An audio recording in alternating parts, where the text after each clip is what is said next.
যি সময়ত অসমৰ মুখ্যমন্ত্ৰীগৰাকীয়ে দুৰ্নীতিৰ বিৰুদ্ধে কঠোৰ হৈ পৰিছে, সেই সময়তে লখিমপুৰ জিলাৰ বিহপুৰীয়া ৰাজহচক্ৰৰ কাৰ্যালয়ৰ লাটমণ্ডল কিৰণ শইকীয়াৰ লগতে একাংশ দালালৰ ৰাজত্বত অতিষ্ঠ হৈ পৰিছে লালুক ২ নং কৰোনাবাৰীৰ একাংশ জনতা।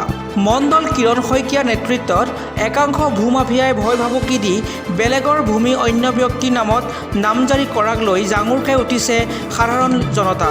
বুধবাৰে কৰোনাবাৰীত প্ৰায় শতাধিক জনতাই প্ৰতিবাদ সাব্যস্ত কৰি মণ্ডল আৰু ভূমাফিয়াৰ বিৰুদ্ধে প্ৰশাসনে উচিত শাস্তি প্ৰদান কৰিবলৈ দাবী জনায়। প্ৰতিবাদী জনতাই সাংবাদিকক জনোৱা অনুসৰি ৪ বিঘা ৪ কঠা ১৩ লোচা মাটি নামজাৰি কৰিছে মাটিৰ মালিকৰ অজ্ঞাতে।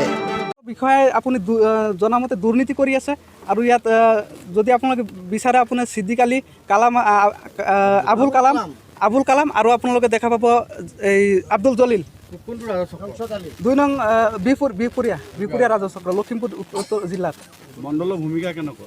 মণ্ডলৰ ভূমিকা যেতিয়া আমি মণ্ডলৰ ওচৰত গৈছিলোঁ তেতিয়া প্ৰথমতে আমাক খেদি পঠায়। আমাক তেওঁলোকে এদিন কয় লিংক আছে, কিন্তু বাকী মণ্ডলৰ কাম চলি থাকে। লিংক নাই বুলি কৈ কেইবাবাৰো আমাক তাৰ পৰা খেদি পঠায় আৰু তেওঁলোকে যেতিয়া গৈছিলে তেওঁলোকক অপমান কৰি তাৰ পৰা খেদি দিয়ে। লখিমপুৰৰ পৰা বাবুল বৰাৰ ৰিপৰ্ট, AGNL ডিজিটেল।